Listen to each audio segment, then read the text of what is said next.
ଜୟ ଜଗନ୍ନାଥ। ଜୟ ମା ଆଦ୍ୟାଶକ୍ତି। ଓମ୍ ଗଣେଶାୟ ନମଃ। ପ୍ରିୟ ଶ୍ରୋତାବନ୍ଧୁ, ଆଜି ଆମେ ଆରମ୍ଭ କରିବାକୁ ଯାଉଛେ ଗରୁଡ଼ ପୁରାଣର 7ମ ଅଧ୍ୟାୟ, ଗର୍ଭବାସ ବିଚାର।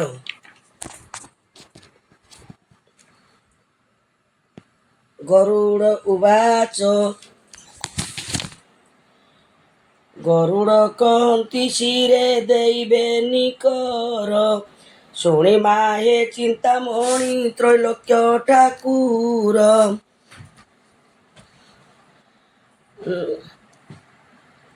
ପ୍ରଶ୍ନ ଏଇ ମୋର ମନେ ହୁଅଇ ଉଦୟ, ତାହାର ଉତ୍ତର ମତେ କୁହ ଦେବରାୟ। ଗର୍ଭର ଯନ୍ତ୍ରଣା ଜୀବ ଲଭେ ଯାହା ଯାହା, ସଂଶୟ ଫେଡ଼ିଣ ମୋର କହିଦେବତା। ଶୁଣିବାକୁ ମୋର ଉପୁଜିଛି କୌତୁକ, ଦୟା କହି ଭୃତ୍ୟ କହ ବ୍ରହ୍ମାଣ୍ଡ ନାୟକ। ଭୃତ୍ୟର ବିକଳ ବାଣୀ ଶୁଣି ଦେବରୀ, ସାନ୍ତ୍ୱନା ବାକ୍ୟେ କହନ୍ତି ଶୁଣ ଦଇତ୍ୟାରି। ଭଗବାନ ଉବାଚ। ମନ ସ୍ଥିର କରି ବାବୁ ଶୁଣ ହେ କାହାଣୀ, ଯାହା ପଚାରିଲ ତାହା କହିବି ମୁଁ ପୁଣି। କାମାସକ୍ତ ହୋଇ ମାତା ପିତା ଏକ ମେଳେ, ସଙ୍ଗମ କରନ୍ତି ଦୁହେଁ ଯେବେ ମର୍ତ୍ତ୍ୟ ବୋଳେ। ସେ ସମୟେ ପିତା ବୀର୍ଯ୍ୟ ମାତାର ଗର୍ଭରେ, ପତିତ ହୁଅଇ ଜାଣ ଜନିର ମଧ୍ୟରେ। ରଜ ବୀର୍ଯ୍ୟ ମିଳି ଧୀରେ ଗମନ କରଇ, ମାତାର ଗର୍ଭ ମଧ୍ୟରେ ଯାଇ ପ୍ରବେଶଇ। ପୂର୍ବ କର୍ମ ଅନୁସାରେ ଜୀବ ଥାଏ ନାହିଁ, ନରକ ଯନ୍ତ୍ରଣା ଭୋଗ କରିବାର ପାଇଁ। ତତକ୍ଷଣେ ମାତୃଗର୍ଭେ ହୁଅନ୍ତି ପ୍ରବେଶ, ଭୋଗ କରିବା ପାଇଁ କି ନରକର କ୍ଲେଶ। ଯେଉଁ କାଳେ ମାତା ଜାଣ ରଜବତୀ ହୁଏ, ପାପ ଦେହ ତାରଟି ବୋଲି ଶାସ୍ତ୍ର କହେ। ତାହାର କାରଣ ତତେ ସଂକ୍ଷେପେ କହିବି, ତୋହର ମନରୁ ବାବୁ ସନ୍ଦେହ ସହିବି। ତୋହର ମନରୁ ବାବୁ ସନ୍ଦେହ ଦଇବି। ବୃତ୍ରାସୁର ଉତ୍ପାତ କଲା ଯେତେବେଳେ, ସମରେ ତାହାକୁ ବଧ ଇନ୍ଦ୍ର କଲେ ହେଳେ। ଋଷିର କୁମର ସେହି ତପୋବନେ ବଳି, ବ୍ରହ୍ମ ହତ୍ୟା ପାପ ଇନ୍ଦ୍ର ଦେହ ଗଲା ଗିଳି। ତେଣୁ ସ୍ୱର୍ଗ ରାଜ୍ୟେ ରାଜା ହୋଇ ନ ପାରିଲେ, ଲାଜରେ ପଳାଇ ମାନସରରେ ଲୁଚିଲେ। ଇନ୍ଦ୍ରଙ୍କ ଭାବେ ସୃଷ୍ଟି ହେଲା ନାରକାର, ଜୀବଜନ୍ତୁ ଗଞ୍ଜି ହେଲେ ଦୁଃଖ ସହି ଘୋର। ଖଳ ଲୋକେ ନାନା ଖଳ କାର୍ଯ୍ୟ ଆରମ୍ଭିଲେ, ଧର୍ମ ମାର୍ଗ ନିଷ୍ଠ କରି ପାପମାନ କଲେ। ତାହା ଦେଖି ବ୍ରହ୍ମା ଅତି ଦୁଃଖିତ ହୋଇଲେ, ଇନ୍ଦ୍ରଙ୍କ ସମୀପେ ବେଗେ ପ୍ରବେଶ ହେଲେ। ବ୍ରହ୍ମ ହତ୍ୟା ପାତକକୁ 6 ଭାଗ କରି, 6ଟି ସ୍ଥାନରେ ତାହା ରଖିଲେ ବିଚାରି।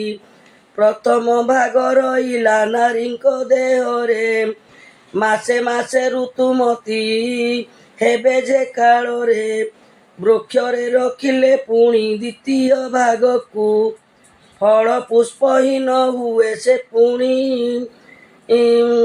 ଜାଗକୁ। ଫଳ ପୁଷ୍ପ ହୁଏ ପୁଣି ସେ ପୁଣି କାଳକୁ। ଅଗ୍ନିଦେବଙ୍କୁ ତୃତୀୟ ଭାଗ ପାପ ଦେଲେ, ତେଣୁ ଧୂମ୍ରବର୍ଣ୍ଣ ଧୂମମୟ ସେ ହୋଇଲେ। ଧରାକୁ ଚତୁର୍ଥ ଭାଗ ପାପ ଦେଲେ ଧାରା, ମଳମୂତ୍ର ଆଦି ତହିଁ ହୁଅଇ ସର୍ବଥା। ନଦୀକୁ ପଞ୍ଚମ ଭାଗ ଦେଲେ ସେ ପାପକୁ, କାଳେ ଶୁଷ୍କ ହୋଇଯାଏ ପାପ ପ୍ରଭାବକୁ।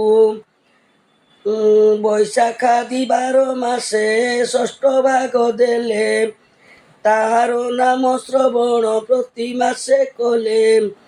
5 ଦିନେ ଶ୍ରବଣ ଯେ ପ୍ରତି ମାସେ ହୁଏ, ତୃଣକାୟ ଛେଦନ ଯେ ସେବଳେ ନ ହୁଏ।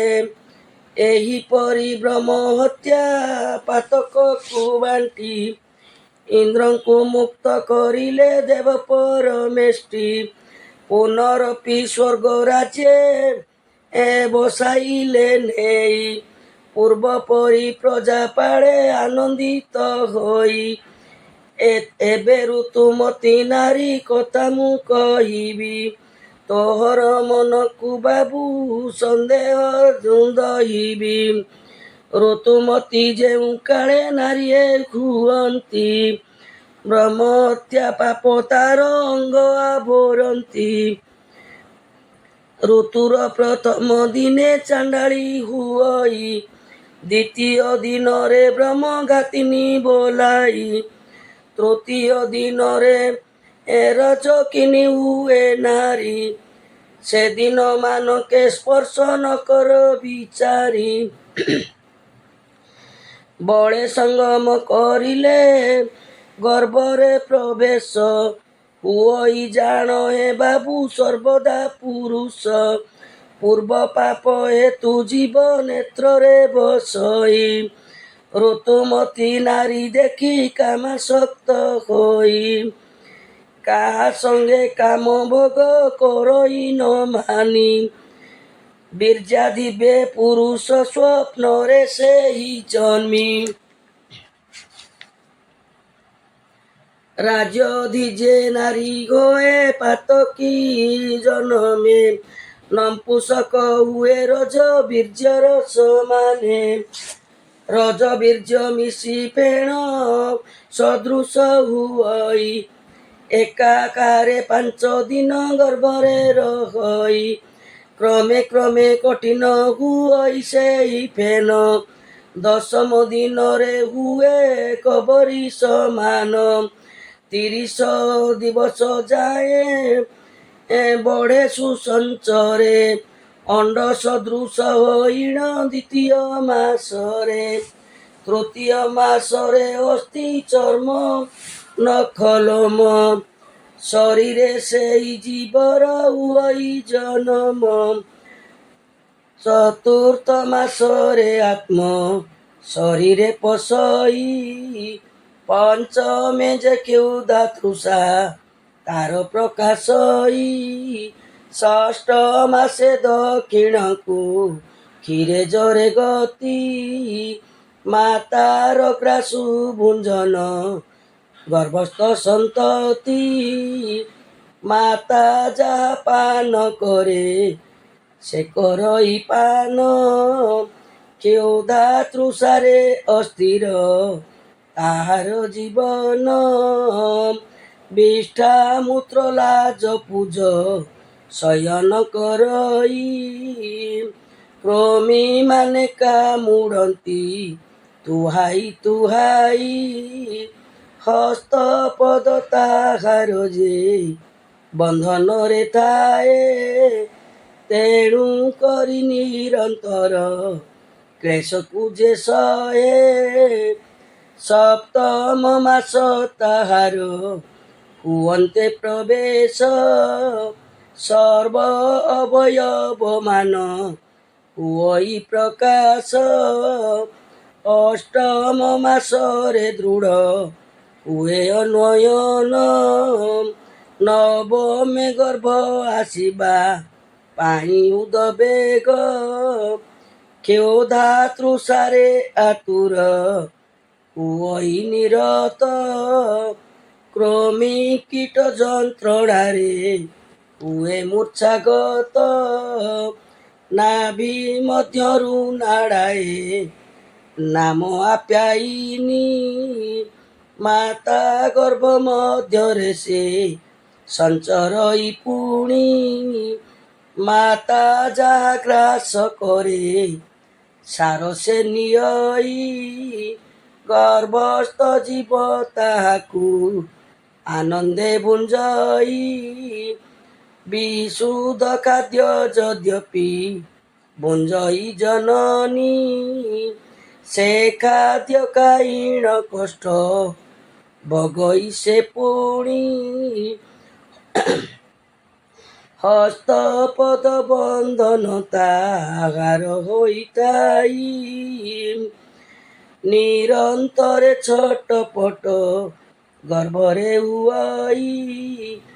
ଭୋଗ ଭୋଗୀ ଗର୍ଭ କଷ୍ଟ ଅତି ମନ ଦୁଃଖେ, ପୂର୍ବ ପାପକୁ ସ୍ମରଣ କରେ ଅତିରେକେ। କାହିଁ ପାଇଁ ଦେହ ବହି ସଂସାରରେ ମୁହିଁ, ହରେ ରାମ କୃଷ୍ଣ ନାମ ଉଚ୍ଚାରିଲି ନାହିଁ। କାମିନୀ କାଞ୍ଚନ ସୁଖ ବଳରେ ମାତିଲି, ଗର୍ଭେ ଗୁରୁଜନ ମାନେ ପୂଜା ନ କରିଲି। ସେହି ପାପ ଫଳେ ହେଲା ମୋର ଗର୍ଭବାସ, ଗର୍ଭ ଯନ୍ତ୍ରଣା ଭୋଗିଲି ଭୋଗିଲି ଏ କ୍ଲେଶ। ଏଥର ଯଦ୍ୟପି ଜନ୍ମ ହେବି ସଂସାରରେ, କଦାପି ପାପ କରମ ନ କରିବି ବଳେ। ସତତ ଶ୍ରୀରାମ କୃଷ୍ଣ ହରି ଗୁଣମାନ, କରି କଟାଇବି କାଳ ଏହା ଧ୍ରୁବ ଜାଣ। ଜୟ ଜୟ ଦେବ ଦେବ ବ୍ରହ୍ମାଣ୍ଡ କରତା, ଜୟ କମଳା ବଲ୍ଲଭ ତ୍ରୈଲୋକ୍ୟର ପିତା। ତ୍ରୈଲୋକ୍ୟ ପାଳକ ତ୍ରୈଲୋକ୍ୟ ସଂହାରକ, ଜୟ ବୈକୁଣ୍ଠ ବିହାରୀ ହେ ବିଶ୍ୱପାଳକ। ଦୟା ବହି ଦାସୀ ଧାମେ ଦିଅ ବାରେ ଦେଖା, ଏ ବିପଦ ସିନ୍ଧୁ ପାରି କର କର ରକ୍ଷା। ଏହି ବାର କ୍ଷମ ମତେ କର କୃପା ସିନ୍ଧୁ, ପାପ କର୍ମ ନ କରିବି ଆଏ ଦିନ ବନ୍ଧୁ।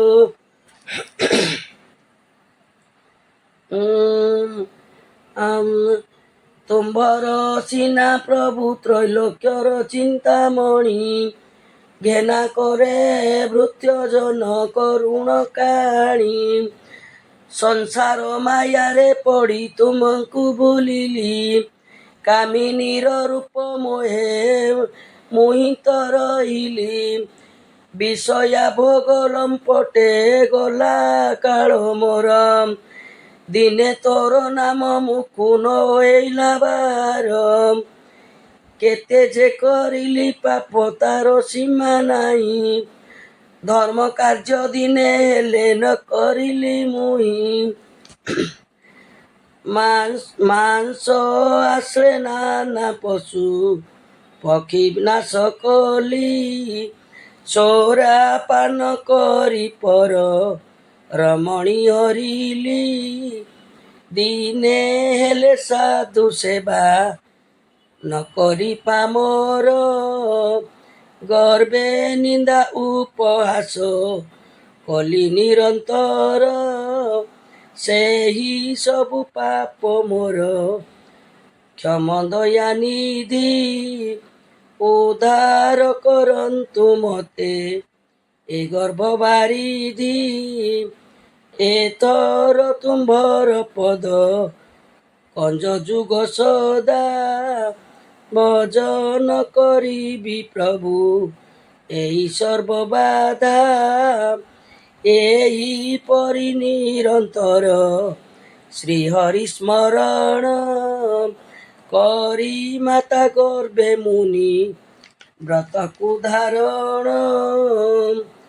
ଦୁଃଖ କଷ୍ଟେ ରହି 10 ମାସ ପର୍ଯ୍ୟନ୍ତେ, বিষ্টামূত্রে ঘান্টি হই সে বিষণ্ণ চিতে প্রভু পাদ পদ্মে মন নিরতে লগাই বিকଳେ কান্দই জীব কর বেগে ত্রাই ଏହି ପରି 10 ମାସ ହୁଅନ୍ତେ ପୁରାଣ ସ୍ତୋତି ମାରୁତ ପ୍ରବେଶ ହୁଅଇତି କିଣ ନିରନ୍ତର ଇତସ୍ତତ କରଇ ଏହାକୁ ବାହୁବଳେ କମ୍ପମାନ ହୁଏ ତାର ବୁକୁ ଧ୍ୟାନ କରାଏ ସେ ପ୍ରଭୁ ଚରଣ ପଙ୍କଜେ ପବନ ଆଘାତେ ଲয়ে ସେହୁ ଆଖି ବୁଝେ ସୋତିକା ମାରୁତ ବେগে ଧକାଏ ମାରଇ ସେହି ସୋତିକା ମାରୁତ ବେগে ଧକାଏ ମାରଇ ଯୋନି ଦ୍ୱାରେ ସେ ଆଘାତେ জীব প্রবেশই পুଣି এই আঘাত করই সে মরুত অর্ধ জনি পথে জীব ହୁଏ ଉପଗତ সেই ସମୟର ଦୁଃଖ କିଏ କହିପାରେ ଯୋନି ମଧ୍ୟରେ ପଶି ଯିବ ଯାବକ କରେ ବାର ବାର ଚିନ୍ତା করে ସେ ହରି ଚରଣ ପୁଣି ମାରୁତ ଆଘାତ ହୁଏ ସେଇ କ୍ଷଣ ସେ ଆଘାତ ପଡ଼େ ଆସି ପୃଥିବୀ ପୃଷ୍ଠରେ ପୃଥିବୀ ସ୍ୱର୍ଗରେ ସର୍ବ ତୁଲେ ତତ୍କାଳରେ ଗର୍ଭର ଯନ୍ତ୍ରଣା ମାନ ଶ୍ରୀହରି ସ୍ମରଣ ସବୁ ଭୁଲି ଉଚ୍ଚ ସ୍ୱରେ କରଇ କ୍ରନ୍ଦନ ପାର୍ଥିବ କ୍ଷୀର ପ୍ରଭୃତି ଆହାର କରନ୍ତି ନାଭି ଛେଦନ କରିଣ ତାକୁ ପ୍ରବୋଧନ୍ତି ଖାଇ ସେ ଖାଦ୍ୟ ଭୁଲଇ ଯିବ ଏଇ ବେଳେ ଗର୍ଭର କାଳରେ ଯାହା ଚିନ୍ତୁଥିଲା ବେଳେ ଗର୍ଭ ଜ୍ଞାନ ପୃଥିବୀରେ ଯଦି ଥାନ୍ତା ତାର ପୁଣି ପୁଣି ଗର୍ଭ ଦୁଃଖ ନୁହନ୍ତା ନିଜର ବିଷ୍ଣୁ ମାୟା ମୋହେ ପଡ଼ି ଜଗତକୁ ସତ୍ୟ ମଣିକାମିନୀ ସୁରତେ ବଳାଏ ସେ ତିନ୍ତ ମୁକୁନ ସ୍ଫୁରଇ ବାଣୀ ଜନ୍ମ କାଳେ ତାର ହସ୍ତପଦ ନ ଚଢ଼ଇ ଅବଶ ଶରୀର ଗର୍ଭର କୃମି ତାହାର ଉଦରେ ଥାନ୍ତି ନିରନ୍ତର ସେ ଦଂଶନ ତାହାକୁ କରନ୍ତି କ୍ରନ୍ଦନ କରଇ ଉଚ୍ଚ ସ୍ୱରେ ଜଙ୍ଘାଳ ମାତା କ୍ଷୀର ଦାନ করে ସୁଆଇଣ କୋଳ କ୍ଷୀର ଖାଇ କିଛି କ୍ଷଣ ନିଦରେ ଶୁଅଇ ଯନ୍ତ୍ରଣା ତାହାର ଯେ ଉପମିତ ହୁଅଇ ଶୈଶବ କାଳ ତାହାର ଉପସ୍ଥିତ ହେଲେ ବିଦ୍ୟା ଅଭ୍ୟାସ କରଇ ଦୁଃଖ ସହି ହେଳେ ଯୌବନ କାଳରେ ଧନ କରେ ଉପାର୍ଜନ ଅସୁର ପରାଏ ତାହା କରଇ ଭୋଜନ ନାରୀ ଲମ୍ପଟରେ କାଳ ନିଅଇ ସେ ଟାଳି ମନେ ନ ପଡ଼ଇ ତାର ନାମ ଜପା ମାଳି ସଦା କୁକାର୍ଯ୍ୟରେ ଆଶା କଲେ କୁଭୋଜନ କୁଜ୍ଞାନ ମାୟାରେ ତାର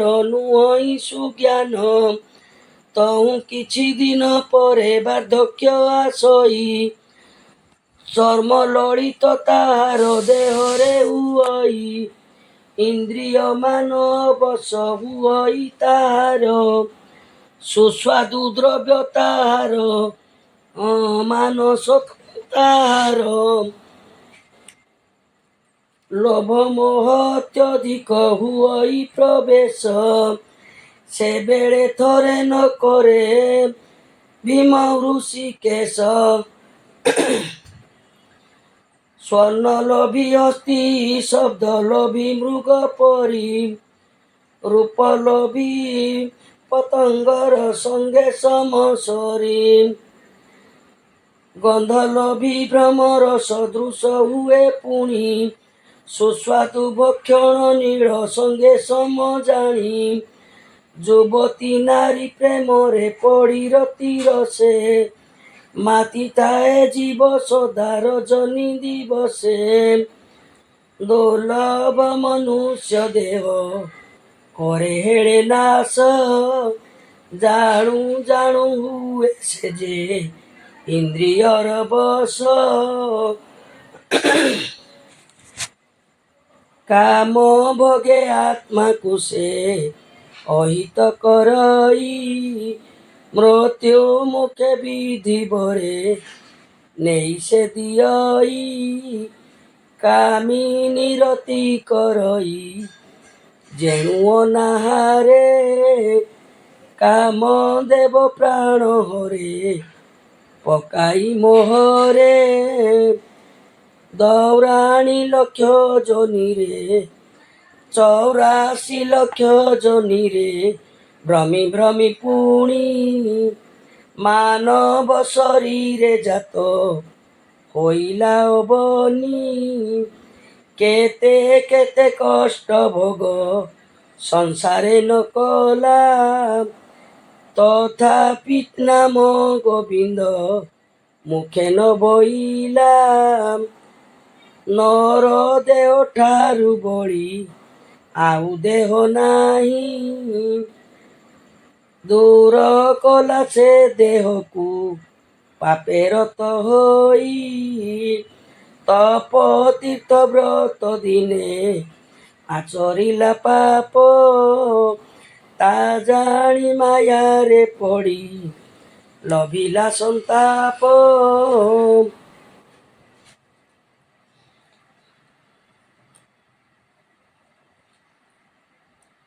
নানা ব্যাধি নানা দুঃখ হুই প্রবেশ আত্মারু কলে সেইটি নিজে নিজে ত্রাস পাপ পুণ্য দুহে মিশি হে হইছি শরীর মৃত্যু কালে জ্ঞান কুশে লভই কেবল মৃত্যু শেষে দিয়ন্তি তাহাକୁ ବଡ଼ ଦୁଃଖ ପୂର୍ବ କର୍ମ ମାନଙ୍କରେ ଦେଇ କରି ସାକ୍ଷ୍ୟ ନର୍କ କୁଣ୍ଡେ ରଖି ସହୁ ଦିଅନ୍ତି ସେ କ୍ଲେଶ କରିଥିବା ପାପ ପୁଣ୍ୟ ବୁଝନ୍ତି ଅବଶ୍ୟ ପୂର୍ବ କର୍ମ ମାନ ଭୁଲି ମାୟା ମୋহে ପଡ଼େ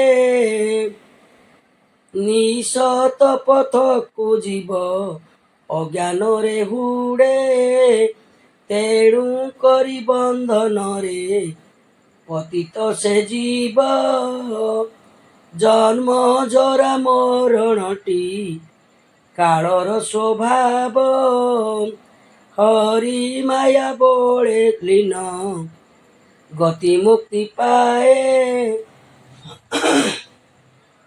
হরি মায়া বলে জীব গতি মুক্তি পায়ে সুকীর্তি করিলে তাকু কহিবই কিয়ে মাতা গর্ভ দুঃখ কথা শীঘ্র বখাণই সুপণ্ডিতে আশ্রা কলে সুরীতি মিলই দান ধর্ম সত্যতায়ে সংসার বিয়াণ পাপ নাশন করিণ সাক্ষ্য ভগবান মারে হরি তারে হরি হরি এ মন্ত হরি বিনু গতি নাই এক এ শাস্ত্র আহে সংসার সাগরু হইব উদ্ধার। যাহা যাহা পচারিল কহিলি অবশ্য, ଆଉ କିବା ପ୍ରଶ୍ନ ଅଛି କହ ପ୍ରକାଶ। କରିଥିବା ପାପରୁ ତୁ ଧରିଣ ଯିବୁ, ସେ ମୁଖ ବାକ୍ୟ ସନ୍ଦେହ ନ କର ତୁ ବାବୁ। ସେ ପାଦ ଆଶ୍ରୟେ କ୍ଷମା ଦଣ୍ଡ ନ ଲଭଇ, ସେ ପାଦ ପଦ୍ମକୁ ଦୃଢ଼େ ଧର ମନ ଦେଇ। ଜୀବର ଗତ ଆଗତ କଥାଏ ଅଧ୍ୟାରେ, କହିଲି ଗରୁଡ଼ ତୋତେ ସଂକ୍ଷେପ ଭାବରେ। ଆହେ ପକ୍ଷୀରାଜ ତୁମ୍ଭେ ଦୃଢ଼ କର ମନ, ନ ଲାଗିବ ତିଳେ ହେଲେ ତୋତେ ଯମ ଜ୍ଞାନ। ମହା ପାପ କରି ଶ୍ରୀହରି କୃପାରେ, ହେଳେ ତରି ଯାନ୍ତି ଯେ ସଂସାରୁ ଏ ନରେ। ହେବ କରକୁ ପୁଣ୍ୟମ୍ର ତତପବନେ, ସଂସାରେ ଚିତ ନ ଭୋଳା বিষয়া করমে। ଯେଉଁ ପରି ଭାବେ ତୋତେ କହିଲଇ ମୁହିଁ, ସେହି ପରିଚିତ ଲଗାଅ ହରିପାଦେ ତୁହି। ସପ୍ତମ ଅଧ୍ୟାୟ ବାଣୀ ସମ୍ପୂର୍ଣ୍ଣ ହୋଇଲା, ଗୀତ ବନ୍ଧେ ଆର୍ତ ତ୍ରାଣ ଦାସ ବିଚରିଲା। ଇତି ଶ୍ରୀ ଗରୁଡ଼ ପୁରାଣେ ନୈମିଷାପ୍ୟଖ୍ୟାନେ, ଶ୍ରୀ ହରି ଗରୁଡ଼ ସମ୍ବାଦେ, ମାତା ଗର୍ଭ ବିଦାରଣେ ନାମ ସପ୍ତମ ଅଧ୍ୟାୟ।